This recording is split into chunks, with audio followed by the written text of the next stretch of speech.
Historia, tradición e identidad es lo que guarda cada edificación o pieza arquitectónica. Mantenerlas vigentes y habitables es un meticuloso y arduo trabajo de la arquitectura. Conozcamos más acerca de la restauración arquitectónica.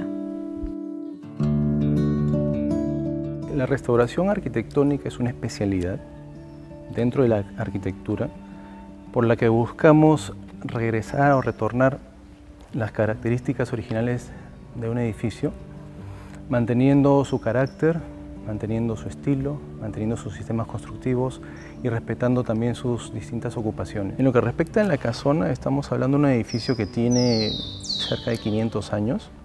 ¿Sí? Básicamente casi el 100% de su fábrica es muros de adobe en el primer piso y en el segundo piso telares de quincha. La carpintería predominante es carpintería de madera, también tiene rejas o carpintería metálica.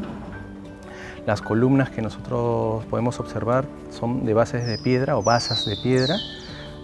Son columnas de distintos diámetros, casi todas tienen capiteles azapatados. En todos los patios existe una pileta central como esta, en que los vasos actuales son de fábrica contemporánea, mientras que la pileta en sí es original. Son de bases de mármol y la pileta de bronce. Cuando se interviene un edificio de estas características, nosotros tenemos que tomar en cuenta, y lo había mencionado hace un momento, una serie de principios teóricos, pero esos principios teóricos van acompañados de grados de intervención. Para intervenir cualquier tipo de edificación, patrimonio edificado, se tienen que tener en cuenta principios que son principios teóricos.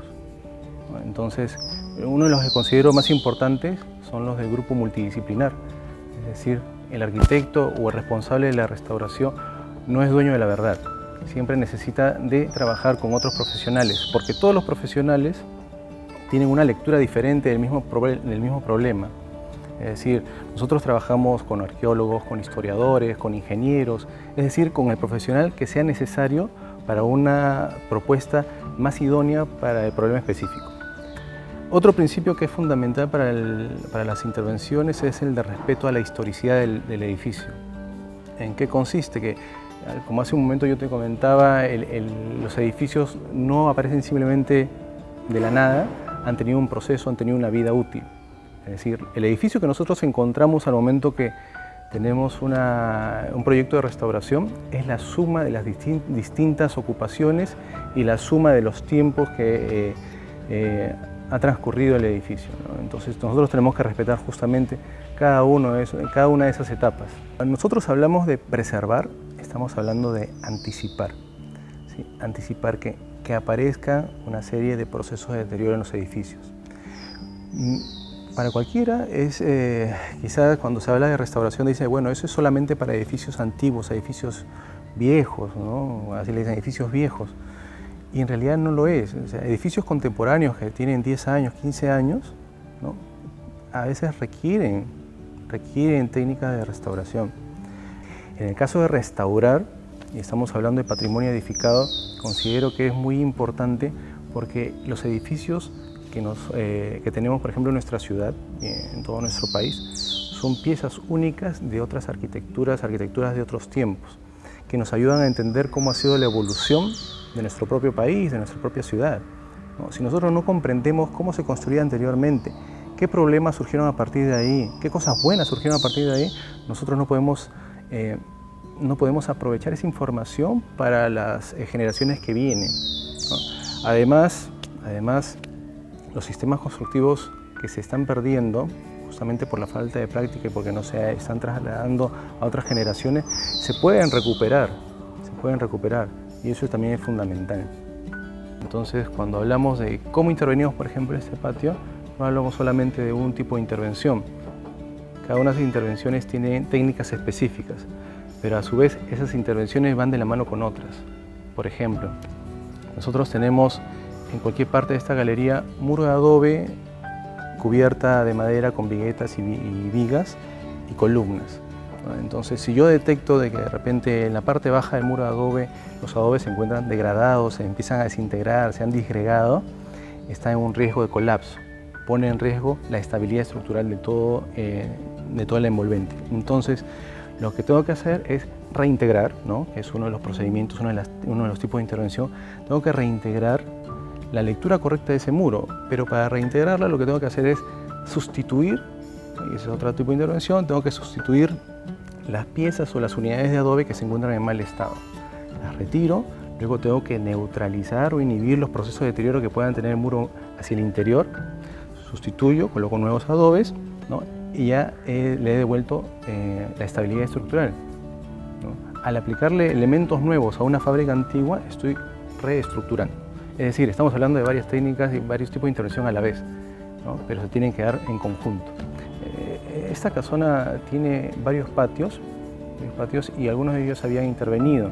Cuando ingresé me dediqué principalmente a la elaboración de los proyectos de restauración de este patio en el que estamos, que es el patio de ciencias y el patio principal, o el patio de derecho. El estado en que lo encontramos, en realidad, si uno lo ve, digamos, uno está acostumbrado a ver algo que está, digamos, antiguo, que está un poco dejado, olvidado, pues lo ves sucio, lo ves un poco maltratado, pero quizás no ves la profundidad del daño. El deterioro puede estar mucho más de manera interna, está escondido ante los ojos. Recién en el momento en que está aprobado el proyecto de restauración y se tiene que intervenir, ya se realizan las exploraciones. El estado de conservación de los muros, el estado de conservación de las columnas, de los pisos, de los entrepisos, de todos los elementos que componen el edificio. En ese momento es cuando recién uno comprende el grado de deterioro que puede tener, ¿sí? En el caso de este patio de ciencias, el mayor grado de deterioro se encontraron en las columnas. Se encontraron en las columnas y en todo lo que es la carpintería de madera. Entonces, para aprovechar y no simplemente tomar un partido y decir, bueno, vamos a cambiar todo, el restaurador tiene que tratar al máximo de conservar lo original. Entonces, hace un momento les comentaba que la carpintería de madera se encontraba en muy mal estado. La estructura de los entrepisos y de los techos no son todos iguales. ¿Por qué? Porque toda la madera que se pudo restaurar, original, entablado, viguetas, vigas, todo lo original se colocó en 2 de las galerías. Y todo lo nuevo, porque obviamente no se pudo salvar todo por el grado de deterioro tan avanzado que tenía, se colocó en 2 galerías más. Entonces eso se puede diferenciar, que es muy importante al momento que nosotros realizamos una restauración, diferenciar lo que hacemos, porque no es original. Nuestros trabajos tienen que ser diferenciables, deben ser datados, es decir, poner la fecha en que nosotros lo realizamos, tiene que quedar registrado. En el caso de las columnas, que son columnas de madera, en la mayoría de los patios, bueno, en todos los patios, se ha utilizado la reintegración. Ahora, te había dicho, es un tipo de intervención, pero la técnica específica ha sido reintegración en base de injertos de madera. Es decir, si la madera de la columna se encontraba en cierta zona atacada por insectos xilófagos, que son los que se comen la madera, o atacado por hongos de pudrición, por decir, se tenía que retirar lo que estaba infectado, en mal estado, deteriorado, que ya no tenía capacidad de carga, y se tenía que insertar o injertar una pieza nueva de madera, ¿sí? Esa pieza de madera, ese injerto, debe pasar casi inadvertido, pero tiene que ser a la vez diferenciable, ¿no? De saber que es una intervención. En la restauración del patio principal, en realidad mi mayor participación fue en la elaboración en conjunto con la Oficina de Proyectos de la Cooperación Española. Mi participación estuvo en la elaboración del proyecto. Una vez que estuvo aprobado, estuve a cargo de la obra solamente hasta la etapa de desmontaje, porque ese momento en que realicé mi posgrado, entonces viajé y ya no estuve más aquí, pero una de las intervenciones más importantes que se realizaron, y ahora lo podrán notar, es la reintegración de 2 elementos muy importantes para la lectura correcta del patio principal. Si ustedes ahora lo pueden observar, se darán cuenta que hay 28 columnas. Al momento en que nosotros realizamos la intervención, mejor dicho, las exploraciones y el registro de información para el patio principal, solamente teníamos 26 columnas. ¿Por qué? Porque en algún momento de la época de la existencia de la casona de San Marcos, ¿no?, a alguien se le ocurrió que era mucho mejor ingresar directamente por el centro del patio. Entonces no se les ocurrió mejor idea que retirar 2 columnas que estaban justamente en ese eje. En el momento, como el edificio no estaba demasiado deteriorado ni demasiado afectado por su antigüedad, empezó a ceder, pero muy poco, ¿no? Empezó a ceder, empezó a flectarse justamente una parte de la cornisa, que ahora lo podrán observar, ¿no? Y quedaban dos columnas muy separadas. Obviamente sí puede haber habido una lectura interesante de que ese era el ingreso para marcarlo, pero ¿qué pasa? El daño estructural que se estaba generando era mucho más importante. Entonces, basados, porque siempre tenemos que sustentar lo que vamos a realizar, basados en un libro que es el libro de temporalidades de los jesuitas, en que se comentaba que ingresábamos por el lado del Panteón de los Héroes, ingresábamos por un costado, por una esquina del claustro del patio principal, y encontrábamos 28 columnas. 28 columnas de amarilla dadas de verde, que significaba 20 columnas de madera amarilla, que era el tipo de columna que se encontraba, el tipo de madera, perdón, que se encontraba, dadas de verde, que estaban pintadas de verde. ¿Sí? Entonces, actualmente, con ese sustento, ¿qué es lo que se hizo? Se reintegraron dos columnas nuevas, que son de una manera diferente, que tienen un tratamiento diferente y que tienen dos bases de piedra similares, muy similares a las originales, pero que se diferencian por su fábrica, es decir, son contemporáneas. Asimismo, en el encuentro de los arcos, que es el encuentro, y luego ahora lo van a ver, la parte triangular que está sobre las columnas, que se llama enjuta, las enjutas, ustedes van a ver que existen molduras de yeso en todas las columnas, sobre todas las columnas. Sin embargo, en las dos columnas que nosotros podemos apreciar, no existe. ¿Por qué? Es muy interesante, es lo rico de la teoría, que nosotros estamos prohibidos de inventar, la restauración nos inventa. Si nosotros no tenemos un registro de cómo era esa moldura, no podemos colocarla simplemente. Existen otras maneras, pero la manera mucho más respetuosa de la historia del edificio para nosotros fue simplemente dejar la enjuta con una moldura perimetral, pero sin ningún motivo específico. Se ha utilizado también la sustitución, que también es un tipo de intervención que, como dije hace un momento, es el último recurso que tiene el restaurador. Porque existe lamentablemente esa tendencia de apenas ve a alguien, bueno, le dicen una rajadura, una fisura, una grieta, ¿no? Ya sea en un elemento estructural, y dice, no, ya no sirve simplemente. Hay una serie de procedimientos para poder recuperarlos, ¿no? Entonces, al momento que nosotros evaluamos el estado de conservación de las columnas y nos dimos cuenta de que varias de ellas ya no cumplían su función, es decir, su capacidad de carga era casi nula, tuvimos que sustituirlas. Ese es otro tipo de intervención, ¿no? En el caso, por ejemplo, en el segundo piso, restauramos los telares de quincha.